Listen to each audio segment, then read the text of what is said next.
Hello friends, welcome back to my DS blog channel. সবাইকে শুভ সকাল। আজ অভিষেক আমাকে ফোন করে বলল, চলো বল্লাতে যাই, পুজো দিয়ে আসি। আজ বল্লা পুজো।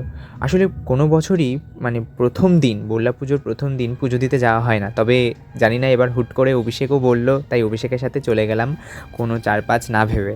যাই হোক, সবই পূর্ব নির্ধারিত। মায়ের ইচ্ছা ছাড়া তো এই জগতে কিচ্ছু হয় না, তাই তার ইচ্ছাতেই আজ মায়ের দর্শনও পেলাম এবং সুষ্ঠুভাবে মায়ের পুজোও দিতে পারলাম।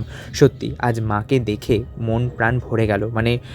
এত ভিড়ের মাঝেও মাকে যে সুষ্ঠুভাবে শান্তিভাবে মাকে দু চোখ ভরে দেখতে পাবো ভাবতে পারিনি। যাই হোক, সবই মায়ের ইচ্ছাতেই। তার ইচ্ছা না থাকলে, মা না টানলে আমরা আজকে যেতে পারতাম না, কারণ এই জগতে যা কিছু হয় তারই ইচ্ছাতে। যাই হোক, খুব ভালোভাবে সুষ্ঠুভাবে মায়ের দর্শনও পেয়েছি এবং পুজোও দিয়েছি। এবং আরেকটা কথা বলতে চাই, যেটা মায়ের সামনে যারা ছুঁড়ে ছুঁড়ে যারা বাতাসা ভোগ ছুঁড়ছো, মাকে যেটা ছুঁড়ে দিচ্ছ, এটা ঠিক না। এটা করো না, প্লিজ করো না।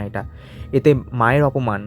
মা এতে রুষ্ট হবেন, তুষ্ট নয়, রুষ্ট হবেন। প্লিজ এটা বন্ধ করো। এই জিনিসটা বন্ধ করা হোক, আমি এটাই জানাতে চাই।